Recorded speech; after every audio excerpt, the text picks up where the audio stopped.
Olá, galera! Hoje vamos para uma conversa mais que enriquecedora e inspiradora com nosso caríssimo amigo Manuel Orlando Silva Pina. O Manuel é autor de 3 livros publicados na Europa, especificamente em Portugal. O Manuel atualmente é membro do grupo experimental da Academia Araçatubense de Letras. Olha que bacana! Além disso, também o nosso convidado é artista plástico. Logo, logo vocês vão ver aqui em nosso estúdio, aqui na nossa decoração, um quadro sensacional.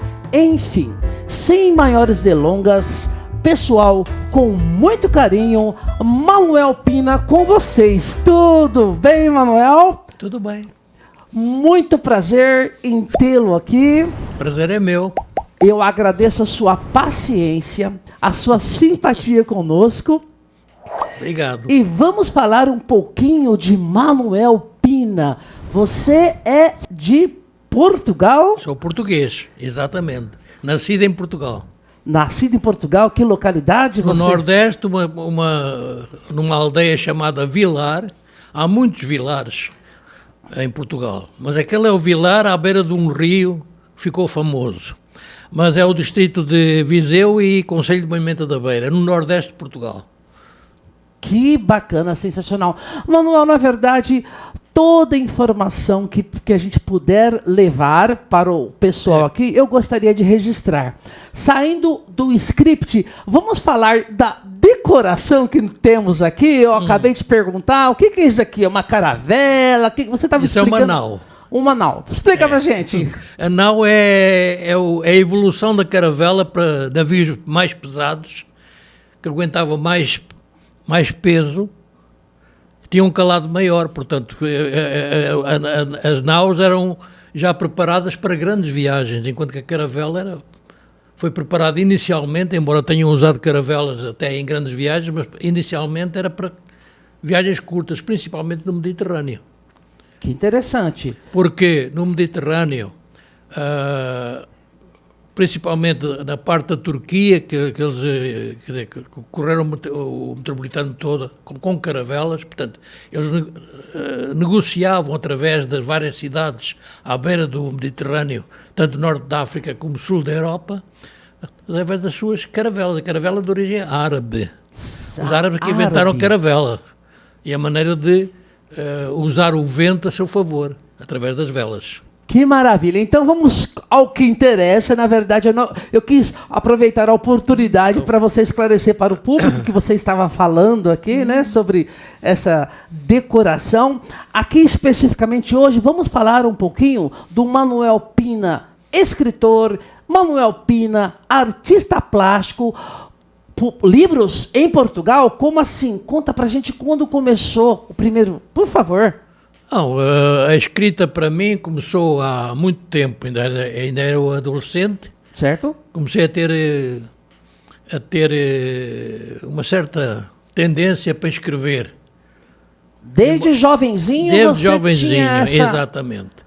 Ao ponto prática. de, em pleno regime, que alguns consideram que fascista, é o pró-fascista, que era o regime de Salazar, o regime em Portugal era chamado Estado Novo. Tá. Eu vivia em Angola naquela altura, eu estava em instrução primária, não sabia exatamente propriamente escrever muito bem, como acabei por escrever mais tarde, mas acabei por receber um prémio do regime para mim. Eu não sei se mereci o prémio, se não, mas recebi um livro sobre os eventuais heróis da colonização de Angola, etc., por aí fora. Esse livro eu guardei durante muitos anos. Tinha uma dedicatória no livro que era dedicado a mim, como o melhor aluno da escola. A escola tinha uns 100 e tal alunos, por aí. Portanto, já nessa altura, as coisas, é por causa das redações que eu fazia. Eu recebi o livro Manuel, nós, para contextualizar, estamos falando mais ou menos 1900 e... Dos anos 50. Anos 50. É. Você... Porque eu fui para Angola com 3 anos de idade. Eu nasci em 43. Tá. Fui para Angola em 46 ou 47. Não sei dizer exatamente se foi em 46 ou 47. O livro que eu publiquei sobre essa viagem, estadia e várias coisas, é autobiográfico, que é o... A Vera pode nos ajudar? Qual o título? João Belo. João Belo, vai a primeira obra, Manuel? É a terceira obra. A terceira porque obra. Porque as duas anteriores certo. Eu publiquei de forma particular, não foi através de uma editora. Entendi. Entende? Não precisa fazer diagramação, essas coisas todas. Houve alguém que fez o livro. Os dois livros. Perfeito. Mas esse foi o primeiro que eu publiquei através de uma editora e autobiográfico. Diz muito respeito à minha vida, embora contando algumas coisas realmente interessantes que aconteceram e acontecem a qualquer pessoa, desde que a pessoa saiba contar, ou sabe escrever, ou descrever essas coisas. E eu, nessa altura, estava com... Portanto, eu fui com 3 anos no João Belo. João Belo é o nome do navio que me levou de Portugal para Angola. O nome da obra é o mesmo nome do navio. É, o João Belo. João Belo. Exatamente. Bacana. Que estava em véspera de ser abatido ao ativo da Companhia Colonial de Navegação, quer dizer, gloriosa Companhia Colonial de Navegação, o próprio nome diz, Companhia Colonial, né? E, enfim, transportava os imigrantes que iam de Portugal para Angola. O meu pai já tinha imigrado uns anos antes para Angola, e eu fui com a minha mãe mais o meu irmão mais novo. Na altura, porque mais tarde eu tenho outro irmão que passa a ser o mais novo, né? Mas naquela altura a minha mãe tinha apenas 2 filhos, que era eu e o meu irmão Mário, que já falecido. Então fui com cerca de 3 anos, já não me lembro bem se é 3 ou 4 anos, e a viagem durou 25 dias, que é um absurdo. 25 dias em alto mar? Em alto mar. Então, deixa eu recapitular. O João Belo é uma autobiografia? É uma autobiografia. Você publicou isto? Publiquei. É uma das obras suas mais importantes. Está na Amazon. Conta da sua vida. E lá está escrito 25 dias em alto mar? Sim, nós saímos de Lisboa no dia 1º de dezembro e chegámos a Luanda no dia de Natal. Portanto, são 25 dias. Década de 50, mais ou menos. Você disse que esse livro hoje ele está... Onde encontra? Tem? Na Amazon.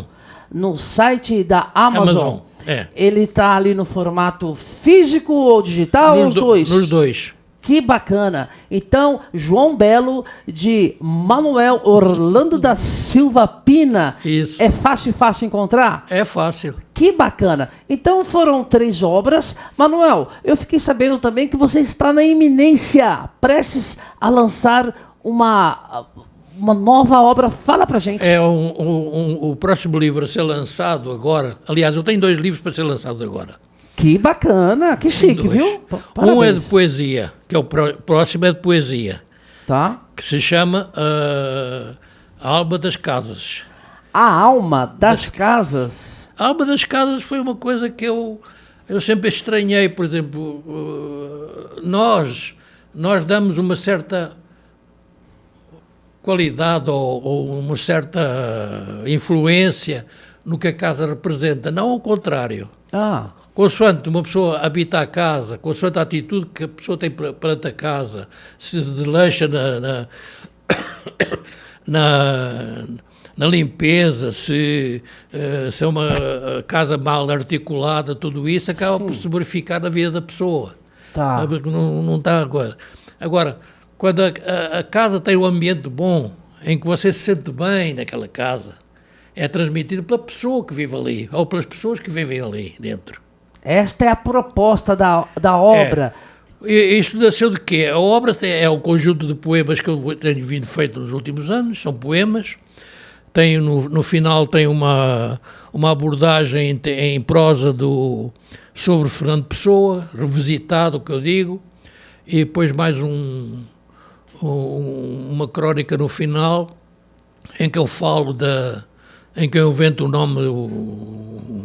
nome que foi inventado por mim, que chama-se muito Homo sapiens, que nós devíamos ser um Homo sapiens, quer dizer, Homo inteligente, eu chamo-lhe Homo beliscus, que é a belicosidade, quer dizer, todo mundo pensa em guerra, quer dizer, não sei o quê, nós estamos neste momento à beira de uma guerra. Já há guerras por todo lado da Europa. A Europa quer a guerra, quer continuar com a guerra contra a Rússia, sei lá. É uma doideira. Isso, uma insanidade, né? É uma insanidade. Ninguém percebe. Assistimos a um genocídio completo. Os judeus têm muita razão em se queixar do Holocausto, foram perseguidos toda a vida, mas enfim, no próprio livro que eu publiquei aqui, eu explico muito bem a atitude dos judeus, que também têm culpa. Ou seja, a culpa não é só daquele que é carrasco, a vítima também é parte da culpa. Desculpa, Manuel, você escreveu sobre isso? Escrevi no livro que publiquei aqui no Brasil. Então, qual é o livro? É o Império do Ocidente. Então, esta obra, Império do Ocidente, você faz essa abordagem sobre o Holocausto? É o conjunto de crónicas, são 22 crónicas, ou o que é? São 21 ou 22. Certo. É um conjunto de crónicas. Uma das crónicas aborda exatamente a situação dos judeus no mundo. Desde o tempo em que eles são acusados pelo cristianismo terem sido causados pela morte de Jesus. É verdade. Né? O que é um absurdo. Hoje você condenar alguém porque o seu tetravô ou cadavô, não sei o quê, fez alguma coisa. Que disparate. Não tem... Não faz sentido nenhum. Entende? A própria igreja os perseguiu através da Inquisição, levava-os para, quer dizer, queimava-os nas fogueiras, não sei o quê, por serem judeus, por serem realmente culpados desse crime, o que é um absurdo. Descendente, passadas muitas e na muitas verdade, gerações... o que é que os monarcas que normalmente na Europa estavam falidos, não tinham dinheiro, como o caso da Espanha, que a Inquisição espanhola é a mais cruel de todas, se a gente pode considerar se há alguma mais cruel que a outra, mas em Espanha foi talvez a mais cruel de todas. Eles estavam simplesmente, o reino de Castela, ou Espanha, estava falido naquela altura. Então perseguiram os judeus porque os judeus normalmente têm dinheiro, têm posses, guardam, quer dizer, tradicionalmente eles são ricos, então para roubar as coisas que eles tinham. Simples. Esse era o fundo. A perseguição aos judeus era por causa disso. Claro que usaram a história não é cristianismo, faz os rituais judaicos, não sei o quê, então é um herege, não sei o quê, vai parar à fogueira, que é um absurdo. Perfeito. Como é que uma igreja comandada por um papa, que não sei o quê, que se intitula de... cristão... vai queimar pessoas vivas? Não faz sentido nenhum. Mas provava uma coisa que sempre foi verificada ao longo da vida. O povão, a raia miúda, como dizia um cronista do tempo de Dom João I em Portugal, sempre gostou dessas festas. Então, quando a Inquisição resolvia fazer uma procissão e queimar as vítimas na fogueira vivas, o povo exultava, contente. Maravilha. Era cultural na época. Que é um absurdo. Esta foi, para mim, a base em que assenta esta civilização ocidental. Entende? Base na violência, na perseguição, na imposição de ideias, tudo isso.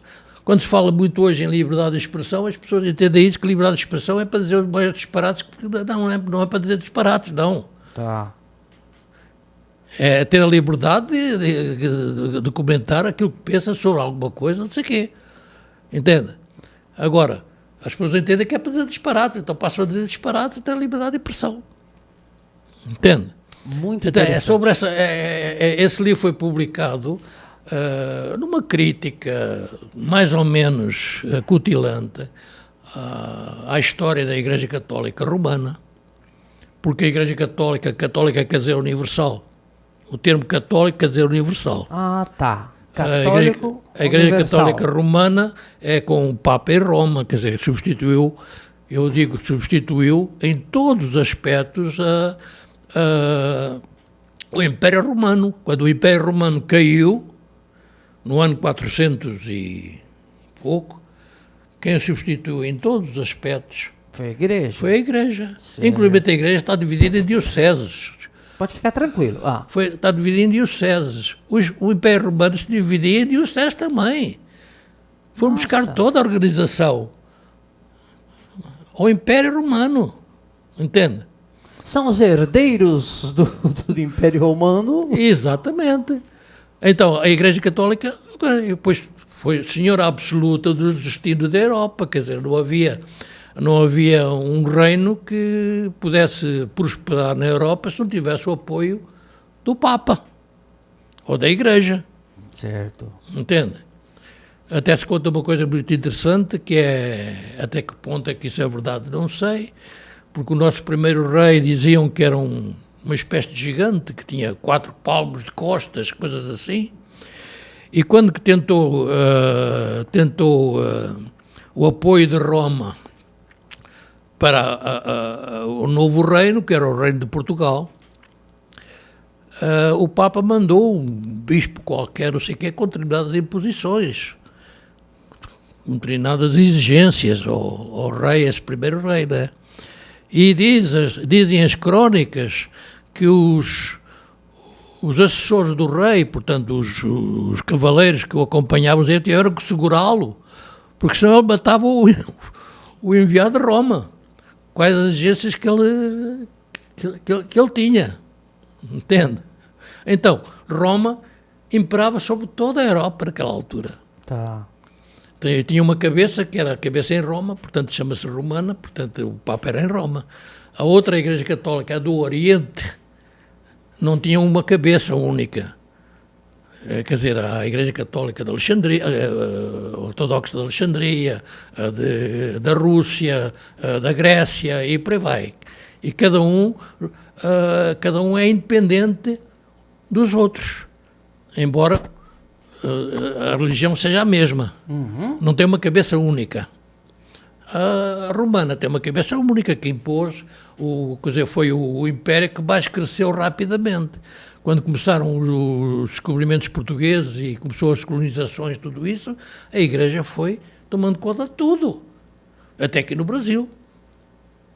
Perfeito. Entende? Então é baseado nisso que eu escrevi esse livro, essas crónicas todas. E o que me choca neste momento é que eu estou a ler um outro livro, que está muito conhecido aí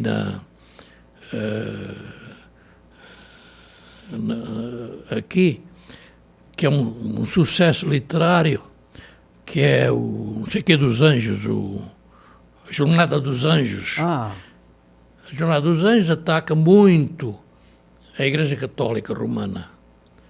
Ele diz exatamente a mesma coisa que eu digo naquele livro que eu publiquei. Que bacana. Manuel, mas a diferença é como é um livro que é supostamente ditado por um espírito qualquer, já vendeu 100.000 exemplares. O meu livro não vende um. Só colocar lá que eu digo foi. A mesma não coisa. Foi, né? Mas se colocar que foi. Eu digo as mesmas mas, coisas. Manuel, então, essa obra, você faz essa abordagem histórica e que você está passando pra gente. É uma abordagem histórica. A gente compra onde adquire essa obra? Fala o título. Está no Amazon na também? Amazon e chama-se o Império? O Império do Ocidente. O Império do Ocidente. Manuel Pina, que bacana. Porque depois dos descobrimentos, quando chegámos ao século XVII, século XVIII, todo o mundo ocidental era católico. Tá.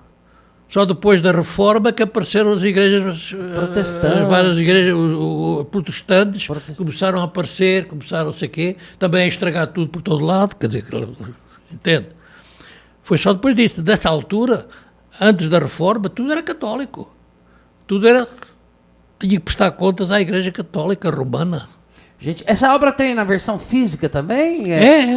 Deve ser impressionante. Tem as duas versões. Tem em e-book e tem em livro físico. Que bacana. O Manuel está passando aqui para gente um apanhado, mais ou menos, do que se trata essa obra maravilhosa. Essa foi publicada no Brasil? Foi publicada no Brasil, lançada suponho que em janeiro, fevereiro do ano passado. Ah, 2024. É. Nós estamos agora em março de 2025. 2025, foi. Que bacana. Manuel, fala um pouquinho pra gente, fique muito à vontade, tá? Fala um pouquinho pra gente, né, quanto à sua atuação como membro do grupo experimental da academia, colaborando aí com a cultura, fomentação da cultura. A ideia do grupo experimental, tá. Eu considero que é uma ideia brilhante. Bem bacana mesmo. Entende? Uma ideia brilhante que dá a oportunidade às pessoas poderem evoluir dentro de um grupo em termos de literatura, quando as pessoas se referirem apenas à literatura. Agora, para que isso tenha bons frutos, será necessário uma articulação um pouco diferente daquela que tem acontecido. Como assim? Eu não gostaria de falar muito acerca do assunto. Tá. É uma coisa interna para amadurecer, para aprimorar, lapidar. Não gostaria, mas quer dizer, eu acho que simplesmente... Só um minutinho, nós estamos falando de Araçatuba, é uma cidade do interior do estado de São Paulo. Estamos dando umas pinceladas aqui sobre a atuação do grupo experimental da Academia de Letras de Araçatuba. É isso, né, Manuel? É. Então, vamos lá. Porque por exemplo, eu tenho, por exemplo, um exemplo no tempo do Fernando Pessoa, em Portugal. Tá. Ele fazia parte de grupos. Os grupos se reuniam, grupos de escritores, de artistas, e discutiam as suas obras em conjunto, uns com os outros. Apoiavam-se uns aos outros ou não, ou se criticavam, mas eram grupos que aconteciam. Um pelo outro, Exatamente. Todos pela arte, Exato. pela literatura. A própria Pessoa, que só publicou um livro em vida, que é A Mensagem, que é um livro esotérico, em termos de história de Portugal, mas publicou outros livros. Como ontem eu vi uma palestra sobre um dos heterónimos, que o Fernando Pessoa criou os heterónimos de uma maneira muito inteligente, porque para mim o Fernando Pessoa deu características a cada um dos heterónimos como fossem personalidades independentes umas das outras. Pronto. E era o Guardador de Rebanhos, que é uma das obras principais de Pessoa, mas que publicou, não em livro, nunca publicou em livro, mas publicou em revistas essas que apoiavam esses grupos. Entende? Portanto, havia uma conexão grande entre essas revistas que se iam publicar, revistas normalmente culturais, que as pessoas que as compravam, que as pessoas que as liam, as pessoas ligadas à cultura, à leitura, tudo isso, que não era muito normal na época, porque a percentagem de analfabetismo era muito grande. E mesmo quando as pessoas, às vezes, como acontece muitas vezes aqui, ainda hoje nós vemos, as pessoas podem saber ler e escrever, mas têm uma dificuldade muito grande de interpretar textos. Verdade. Entende? Perfeito. A interpretação do texto, quer dizer, vai além da própria leitura objetiva, assim. Entendo. Isso, eu entendo. Pois... Quer dizer, de qualquer maneira, aquilo funcionava como grupo realmente que conseguiram que determinados autores se tornassem realmente conhecidos por toda a gente, todo mundo, toda essa história. Eram as tertúlias, que eles chamavam de tertúlias, que era uma coisa muito agradável, uma espécie de uma festa em que se reuniam e conversavam uns com os outros. Às vezes apareciam uns fadistas, uns guitarristas, tocavam os fados. Até em Lisboa até se achavam que era fora de portas, quer dizer, fora de portas da cidade. Então tinham as hortas, tinham não sei quantas, as alfacinhas, que vem do termo alface. Os alfacinhas, eram os naturais de Lisboa, que viviam à volta de Lisboa, nas hortas. Então aí iam fadistas, iam guitarristas, iam pessoas, cantores, cantoras, tudo isso, e as pessoas acabavam por conversar umas com as outras sobre assuntos sérios. Manuel, então dá para importar essa experiência maravilhosa do grupo lá de Portugal para as práticas aqui do grupo experimental? Hoje em dia não. Não dá. Não dá. Porque há um problema, o seguinte, que eu falo a mesma coisa sobre as pessoas que passam a vida a fazer a fazer vídeos nas redes sociais. Perfeito. Há uma necessidade de narcisismo, o narcisismo das pessoas. Entende? Fala um pouco então, mais. pouca Isso é cooperação, muito pouca cooperação entre as pessoas. Entende? Quando as pessoas precisam de alguma ajuda para fazer qualquer coisa, essa ajuda não aparece, porque a pessoa quer é aparecer, quer é que ela seja conhecida, mesmo que não tenha feito nada na vida, mas acha que já sabe alguma coisa. A fase do egocentrismo, estamos vivendo egoísmo, aqui na humanidade. Narcisismo, tudo isso. As redes sociais estão cheias disso. Aliás, aquele autor do Nome da Rosa, que depois transformaram num filme, né? Que é aquele italiano, como é que não sei quantos, Eco, é o nome dele, é que ele disse, as redes sociais abriram o portal para todos os idiotas, né? Que existem. É bastante interessante. Agora, isso permeia assertiva. todas as realizações.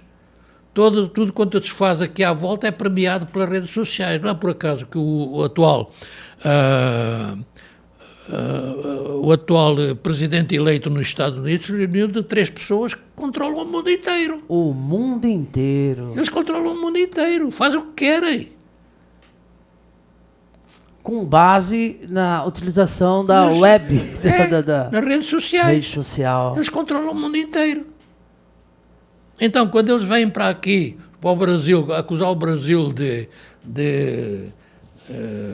estar a punir a livre expressão, tudo isso, verdade, o direito eles de livre próprios expressão. lá, agora Eles o próprio mesmos... Trump mandou prender não sei quantas pessoas, não sei o quê, por estarem a manifestar-se numa universidade lá. Então, qual é a coerência?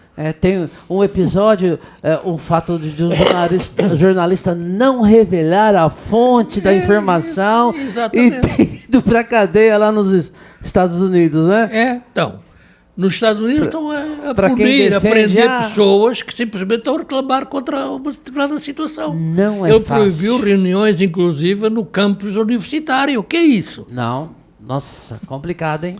Entende? Então, acham-se no direito de intervir em outros países. A título de quê? Certo. Não entende? Bem complicado mesmo. Bem complicado. Mas a grande rede mundial de computadores, a web, assim, eu ainda penso que, se bem utilizada, bem direcionada, pode ser uma alavanca para a sociedade. Mas não sei, do jeito que está sendo, assim, nós assistimos retrocesso, né, algumas coisas. Nós assistimos durante os últimos 3 anos certo? a toda a opinião pública das pessoas, e pessoas, muitas delas muito inteligentes, não tenho dúvida nenhuma, gente com cultura grande, tudo isso, virarem-se completamente através das televisões, o mundo inteiro, através não sei o quê, contra a Rússia, porque invadiu a Ucrânia, e a defender a Ucrânia. Ora, a Ucrânia é um regime neonazi. A Ucrânia, o presidente da Ucrânia proibiu 11 partidos na Ucrânia. 5 dos quais antes da guerra. Então, um presidente que proíbe os partidos políticos merece o apoio de países democráticos? Que raio de democracia é essa? E agora que o Trump disse que não quer fazer um acordo para a paz ali na Ucrânia, é a própria Europa que está a querer a guerra? Nossa. Quer criar um exército europeu para ir para a Ucrânia? Isso não é de doidos? Muita insanidade. Por loucura. Onde é que estão os grandes dirigentes europeus? Desapareceram todos. Há uma alienação coletiva, alienação mental. E foi tudo manipulado pelas grandes corporações da mídia. Está tudo nas mãos dos mesmos. Entendo. Entende? Isso é perigoso, portanto, né? assistimos impávidos e serenos, sem um comentário sequer da Europa, sem um comentário sequer desses meios de comunicação sobre o genocídio que Israel fez agora em Gaza. Não houve um comentário.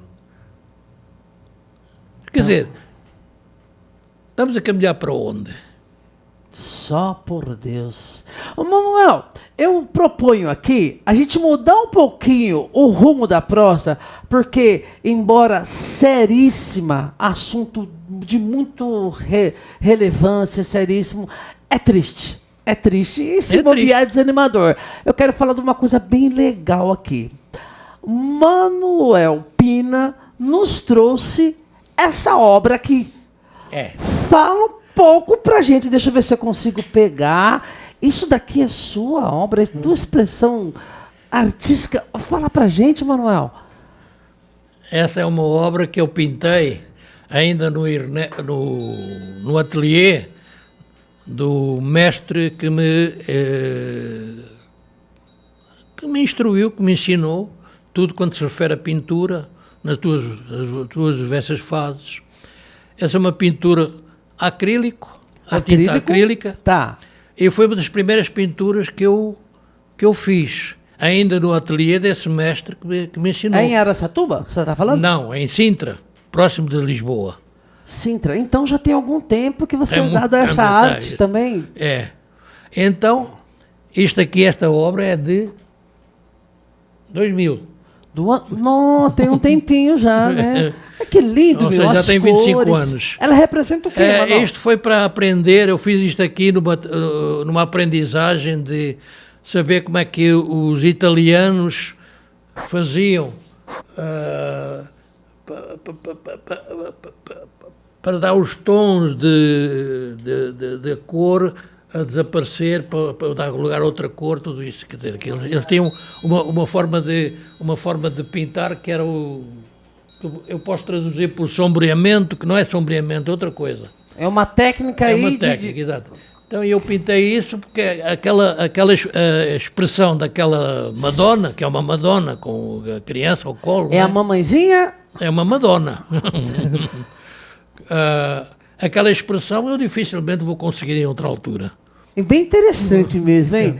Você deveria estar inspirado. Fala pra gente como foi o processo aí da criação dessa... Foi dos primeiros que eu pintei. Ainda estava lá no ateliê do mestre e foi lá que eu pintei esse quadro aqui. Você ainda pinta de vez em quando? Tem... Ultimamente não tenho pintado muito. Tem mais a literatura? Quando eu vim para o Brasil quis até abrir um ateliê, mas não deu resultado. Até porque as pessoas não estão muito viradas para a pintura. Por exemplo, eu fiquei chocado, por exemplo, ultimamente, quando vi que uma pintura, que não é pintura, um quadro que é uma banana colada com fita cola lá numa tela. O que significa isso? Foi vendida por 12,5 milhões de dólares. Meu Deus, dá para comprar muita banana, hein, Manuel? Não, mas, gente, nossa, tá tudo... Depois de ver uma coisa dessas, as pessoas estão à procura de quê? Eu sou das poucas pessoas que não considero, por exemplo, o Grito, que é considerada a obra mais valiosa da humanidade hoje, como obra importante. Não, essa obra transmite realmente uma sensação de terror, de grito, mas a técnica não é boa. A técnica da pintura não é boa, mas é mais valorizada. Então qual é o valor que as pessoas dão às coisas? Estou lembrando da música. Na área da música é mais ou menos a mesma coisa. É a mesma coisa, nós estamos a perder a música. O Brasil é um país extremamente rico em música, foi sempre música. Veja-se o tempo da MPB, por exemplo, aqui no Brasil, foi excepcional, muito boa, com grandes autores, grandes cantores, grandes não sei o quê. Hoje o que é que existe? Nada. Não existe. Não existe. Por isso simplesmente acabaram com a música. Agora só existe um sertanejo. O que é isto de sertanejo? Agora até inventaram um sertanejo universitário. Tem vários ritmos aí diferentes que... O que é que existe hoje, em termos de música no Brasil? Nada. Igual outrora, não mais. Não mais. Sentimento, a poesia, né? Além da melodia. Tudo isso. Hoje deixa a desejar. E o Brasil sempre foi muito rico em música, em tradição musical. Uma pessoa vai para o Nordeste, tem aquelas músicas, não sei o quê, com sanfona, não sei quantas, mas são extremamente ricas, de uma tradição rica, entende? Aqui nas cidades, que as pessoas acham que sabem tudo, não sei o quê, acabaram com a música, acabaram com isso. Quem é que lê livros hoje? As pessoas insistem em publicar livros, como eu. Quem lê? Uma das coisas que mais me impressiona aqui, por exemplo, e não é só aqui, em Portugal acontece a mesma coisa, porque eu fui amigo de pessoas que gostavam muito de ler, que tinham autênticas salas dentro de casa, não sei quantos, com livros até ao teto, não sei quanto, toda essa história. Aqui impressiona muito quando eu visito alguém em casa e não vejo um livro numa estante. Vejo muitas vezes a Bíblia à entrada normalmente aberta num lugar qualquer, Às vezes mas a minha pergunta é, mas leu alguma coisa da Bíblia? Leu, pelo menos? Pelo menos leu a Bíblia? Porque, a princípio, não faz sentido, então né? impressiona Ter muito. somente por ter como Impressiona um amuleto. Impressiona muito isso, né? E depois há uma espécie de... Como é que eu ia dizer? Há uma espécie de complexo.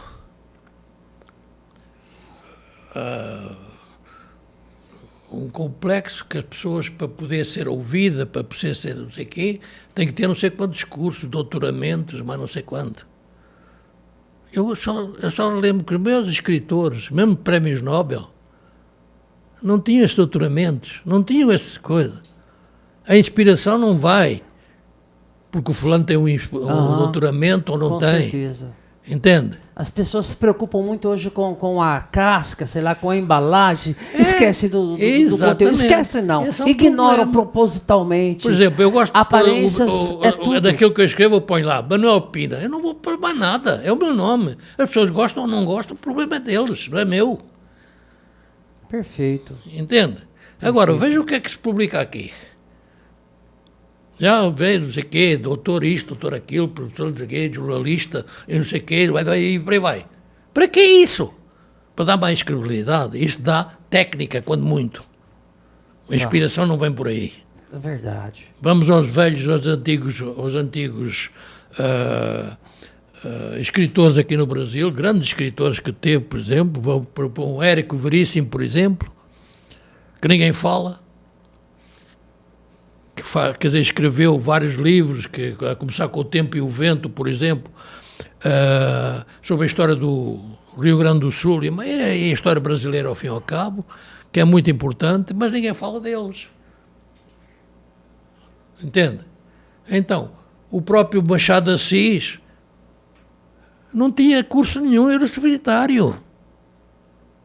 Hoje talvez ele não teria Fernando tanta... Pessoa não teve curso universitário. Hoje... O Saramago, que eu conheci pessoalmente, não tinha curso universitário. Tá. Entende? Hoje não teria o espaço, talvez não teria a expressão que tiveram no passado. Saramago, a sorte dele foi que trabalhava numa editora e aproveitou o facto de trabalhar numa editora para começar a publicar os seus livros. Porque senão seria desconhecido até hoje. Eu entendo. Mas, Manuel, mesmo diante dessas inversões de valores, das dificuldades em relação à cultura, você poderia deixar mensagem, orientação para aquela pessoa que é dada a escrever, a pintar, a cantar, uma mensagem de incentivo. Seja a pintar. Em que pese seja a pintar. O mundo seja que vivemos. Fazer qualquer coisa de obras clássicas, não é de obras clássicas, qualquer coisa de... Artística. Obras artísticas.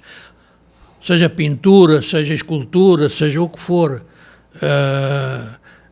As pessoas que queiram realmente escrever aquilo que pensam, aquilo que sentem, tudo isso, o único conselho que eu posso dar é um conselho que uma vez num shopping em Cascais, próximo de Lisboa, eu recebi de um pintor. Uhum. Ele passou por mim e disse assim, você que está pintando, pinte todos os dias, nem que seja 5 minutos, mas insista. Certo. Eu digo a mesma coisa. A constância na prática, o amor, colocar o coração, exatamente. Quer fazer, gosta, vai e faz. Exato. Com a independentemente de ser bem aceita ou não a obra, certo. Não importa, o que importa é aquilo que você sente quando transmite através da obra que faz. Porque se começar, não, vou fazer arte, vou ficar rico, vou ganhar dinheiro, Não. vou fazer fama. Não, isso Isso é uma coisa que pode acontecer pode, ou não. ou não. Certo. Agora, normalmente é não. Não é por aí, né? Não é por aí. A vibe, é a própria realização orientação. pessoal. Ou seja, Certo. o que é que eu faço aqui nesta vida? Eu estou aposentado, já estou aposentado há muitos anos, eu estou aposentado, vou fazer como os outros aposentados, puxo uma cadeira para a calçada e fico a olhar para os carros que passam. Não, aí não tem condição, né, Manuel? É o que a maior parte das pessoas faz. É verdade. Não é? Então, eu não vou parar nunca de publicar, de Que escrever bacana. e de não sei o quê. Você falou que tem 2 livros prestes Para a sair, serem- um deles já A gente falou aqui um pouquinho, que é né? poesia. O outro será Cartas do Meu Santo. Cartas. Do Meu Santo. Oh, fala um pouquinho, Manuel, pra gente. Antes de você falar um pouquinho dessa obra, gente, o que eu estou entendendo aqui, o Manuel está dizendo, você é artista de todas as áreas, segmentos. Faça sua arte, pratique sua arte com amor. E periodicamente ou com frequência, mas enfim, não se iludam, não se... Com resultados. É, isso, bacana. Uma aguinha, fique à vontade, Manuel. Uma água para ti? A nossa empresária Vera, beijo para você, Vera Orchiusi. A Vera prometeu que nas próximas semanas, estará aqui conosco, trazendo aqui informações preciosíssimas, imperdíveis, sobre o que, Vera? É astrologia? Como é que é? O ano de 2025 e as O que energias, o ano de 2025 espera pra gente? as energias jupiterianas. Energias jupiterianas. Eu estou repetindo, Vera, porque não está captando sua voz. Mas, enfim, voltando aqui com o nosso queridíssimo Manuel Pina. Ele vai falar de mais uma obra que está na iminência de ser publicada. Cartas? Qual é o título mesmo? O título é Cartas do Meu Sanctum. Do meu. O Como que é um assim? sanctum? O que é? Ora, eu pertenci e pertenço a uma coisa chamada Ordem Rosa Cruz Amorque.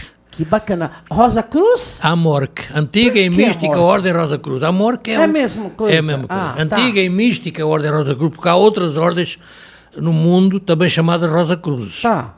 Mas esta é a Amorque, antiga e mística Ordem Rosa Cruz. Bacana. Bom, então, o santo é aquilo que nós temos em casa para meditar. Tem um espelho na frente, onde você pode olhar para você mesmo. Tem umas velas que você pode acender, tem um incenso que pode queimar. Você medita. Perfeito.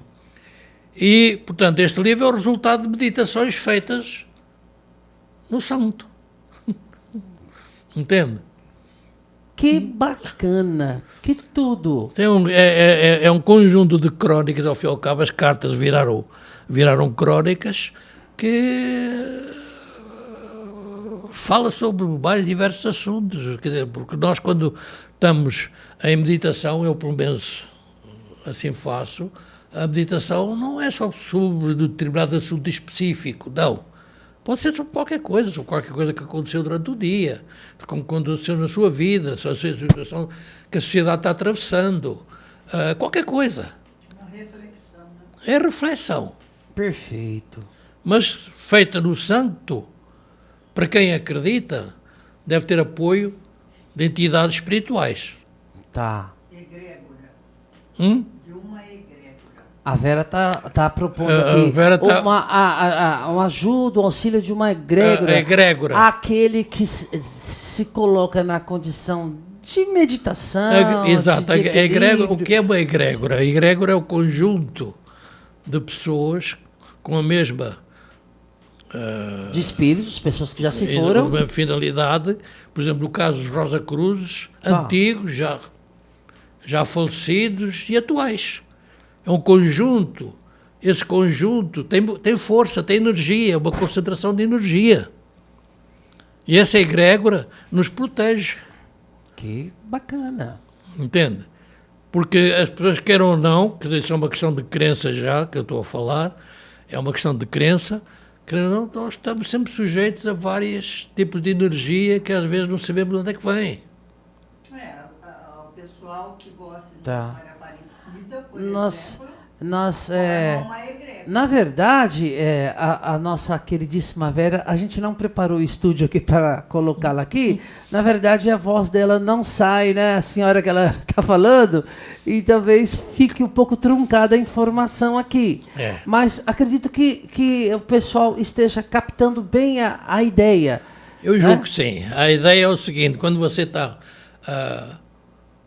por exemplo, se você tem boas intenções, seja a fazer o que estiver a fazer, vai ter sempre um apoio, talvez invisível. Uma afinidade, Exatamente. Certo. Entende? Que vai... Quando você está cheio de raiva, cheio de ódio, o que é que acontece? Vai ter o apoio de quem? Que tenha Tem, ódio e raiva. Tem ódio e raiva. E tudo tende a dar para trás, não dar certo. Exatamente. Isso parece que é meio que filosófico, eu considero não é que nem espiritual. Que o mundo é feito de arquétipos. Certo? A nossa organização é feita por arquétipos porque há os arquétipos, há o arquétipo do guerreiro, o arquétipo do herói, o arquétipo da família, o arquétipo, sei lá, que já vem de tempos imemoriais e que nós estamos prosseguindo com algumas alterações ao longo do tempo, vamos prosseguindo com esses arquétipos. Bacana. Entende? Agora, as coisas podem depois dissolver-se. Por exemplo, o caso das famílias hoje é uma coisa complicada em todo o mundo, porque os maiores crimes, as maiores desgraças acontecem em seios familiares, que é uma coisa horrível. Verdade. Quando não devia ser. Entende? Filhos que abandonam os pais, pais que abandonam os filhos, mães que não sei o quê, e por aí vai. Que raio de famílias são essas? Né? Muito interessante.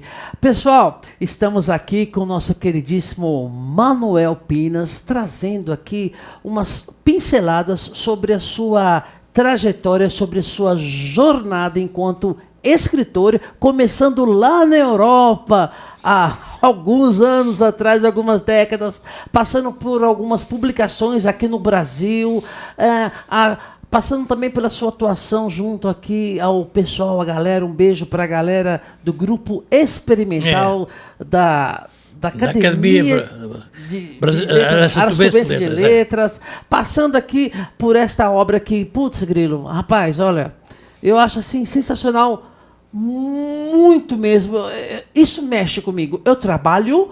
Deixa eu falar aqui, eu trabalho, pessoal, num sistema prisional há mais de 30 anos e já deparei em uma certa ocasião com um preso, um recluso, ele era artista plástico sacro, sabe? Gente, nossa, eu tive uma catarse quando entrei no cômodo, no espaço onde ele pintava, fazia uma pintura lá, fica, bobo, e eu fico assim, admirado, assim, é uma riqueza do caramba, essa expressão, nossa, uma expressão aqui, do garoto também, né?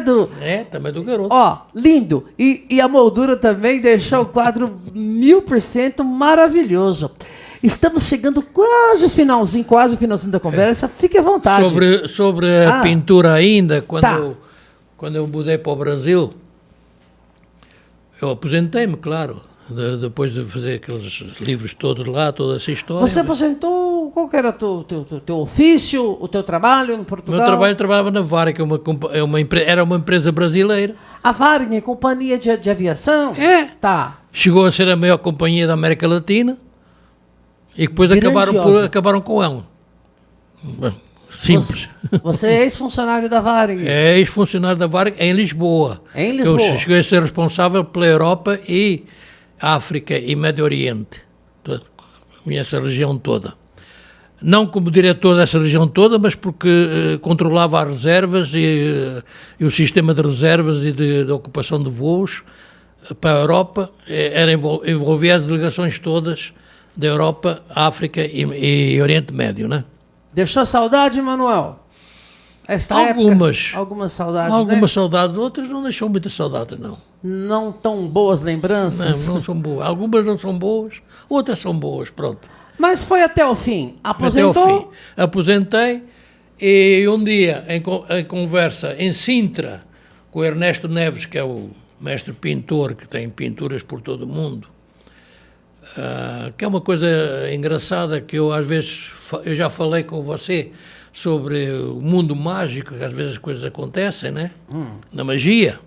Fala de Eu novo, sei, por fala exemplo, o novamente. Ernesto Neves, porque ouviu.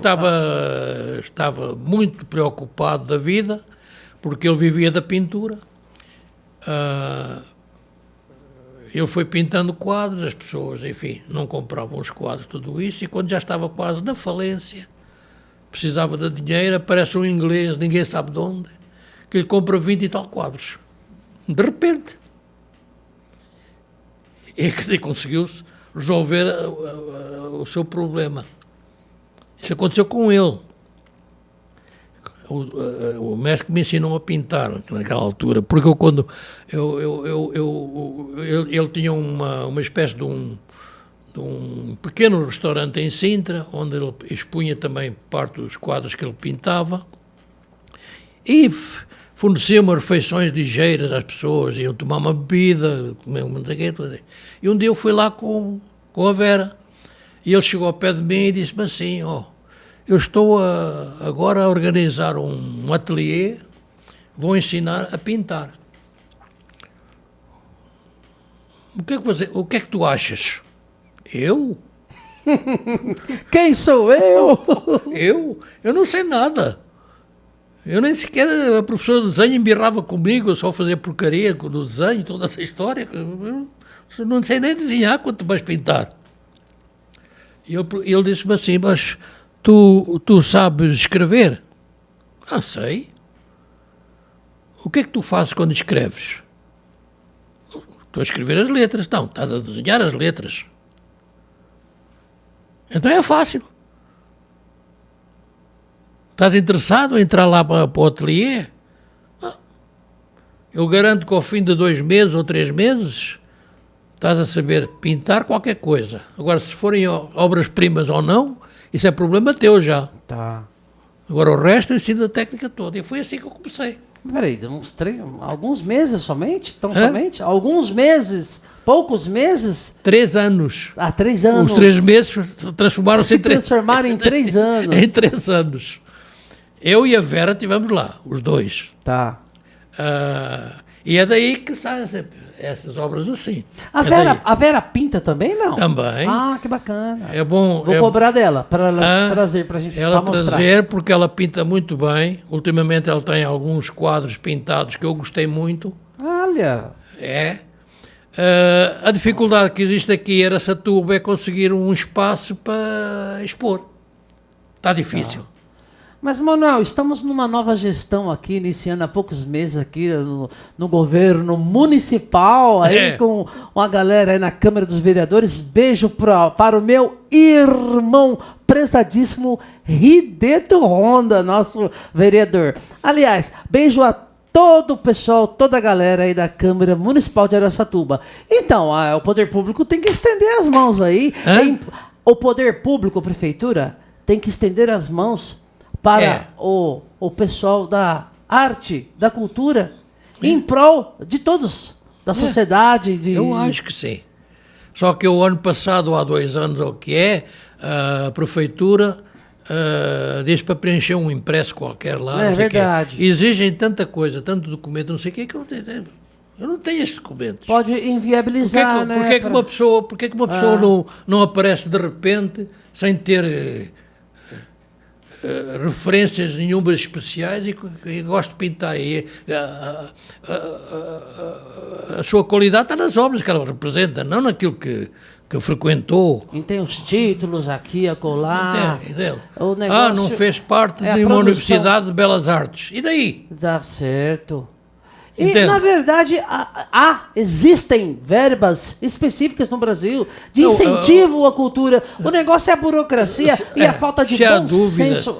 Se há dúvida sobre isso, porque nós não sabemos como são as obras. Então, alguém que se desloca a casa e veja as obras. Perfeito. Estão lá. Perfeito. É só ver. Desburocratizar as coisas. Democratizar essa questão, né? A publicação, a divulgação. Estão lá nas paredes, tem as paredes todas lá. A fomentação da cultura. Exatamente. É só chegar lá e ver. Tiram fotos, tiram não sei o quê e ver. Isso. Pronto. se são boa qualidade ou se não são boa qualidade. Perfeito. Entende? Bacana. Mas não sei, de repente esse grupo experimental aí, de repente pode ir amadurecendo algumas ideias, algumas funções, atividades aí em prol da cultura quer dizer, local. Como eu disse há pouco, a ideia do grupo experimental é uma ideia brilhante.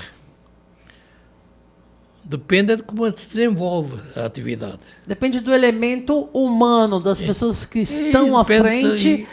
E não só do grupo experimental, da própria academia a qual o grupo experimental está anexado. Perfeito. Entende?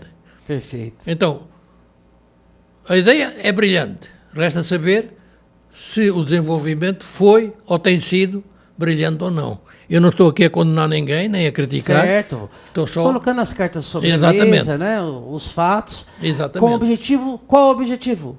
De melhoria, de progredir. Porque eu não acredito sentido. muito nesses objetivos assim, muito para serviço dos outros, tudo isso. Acho que há uma necessidade de... O tal narcisismo que eu falei há pouco. Não, é verdade. Entende? O tal narcisismo. Perguntou-me, por exemplo, neste texto que mandou sobre as perguntas, por não sei o que eu acho, se essas academias ou essas coisas têm contribuído para o desenvolvimento da cultura. Será que contribuíram alguma coisa? Eis a questão, né, Manuel? Quando você tem uma atividade que pode abranger muito mais gente do que apenas um núcleo, aí está a contribuir para o desenvolvimento de alguma coisa, pelo menos alguma ideia, está a semear as ideias lá. Uhum. Agora, quando isso não se faz assim, estamos a contribuir com o quê? Fica sem sentido. Entende? Perfeito. Agora, cada um tira as suas próprias conclusões. Eu já pertenci a muitos grupos nesta vida.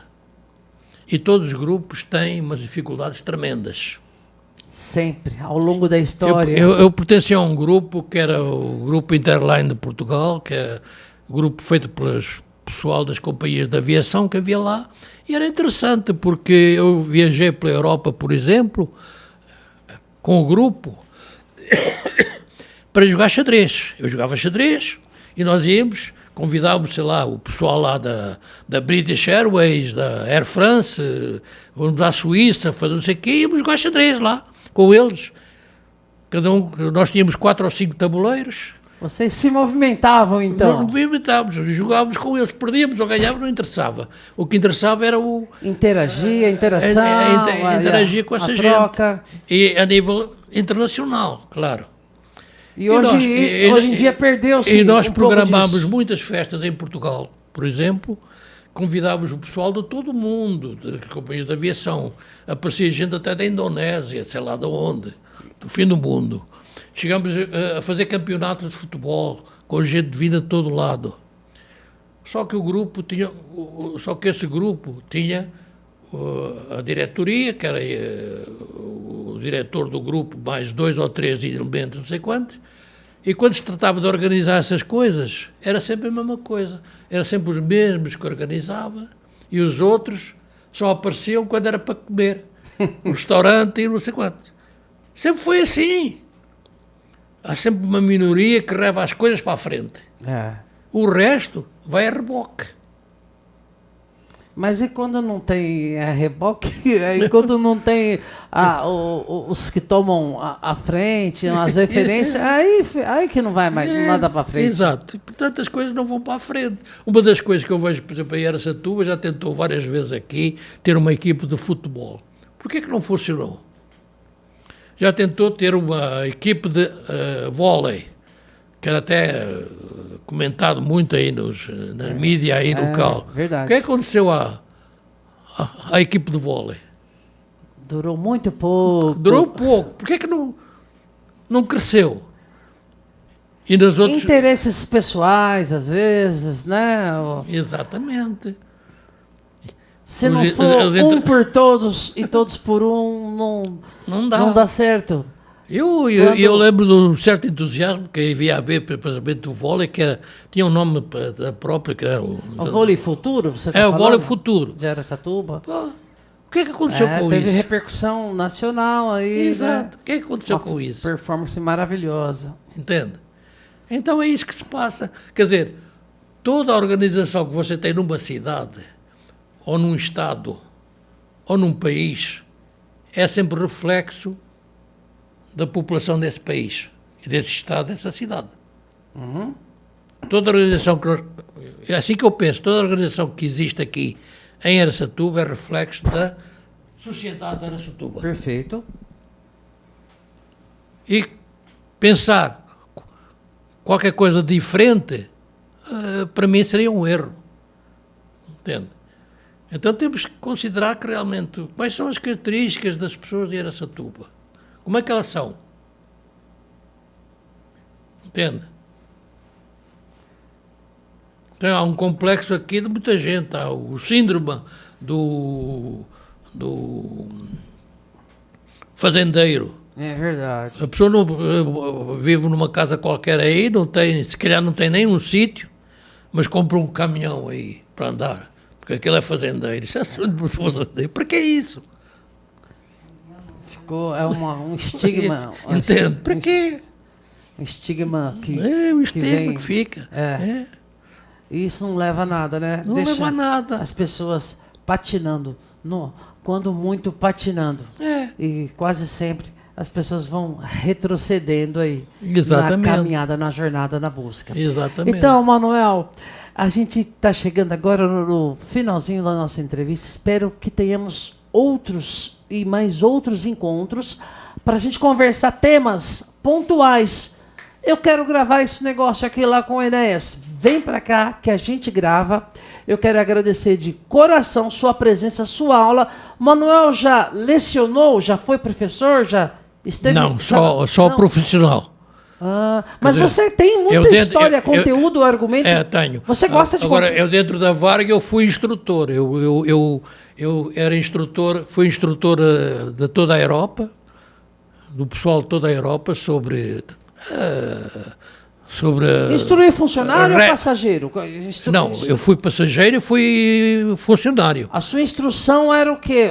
Junto aos funcionários? Junto aos funcionários. Tá. Aqui no Rio de Janeiro eu vim várias vezes dar cursos aos funcionários. Então, deu mas curso... cursos técnicos sempre. Tá. Não propriamente cursos académicos. Regular, acadêmico. Cursos técnicos. Entendi. Mas cursos em português e em inglês também. Mas acredito que domine a arte, então, de dar aulas, de ser um professor. Domínio, sim. Professor. E dar palestra, que eu dei muitas palestras aqui. Então, é isso. Pô. É isso que eu estou tentando identificar por exemplo, em você. Eu estou-me a lembrar de uma palestra que eu dei aqui em Presidente Prudente, quando eu vim para o Brasil, sobre os 500 anos do Brasil.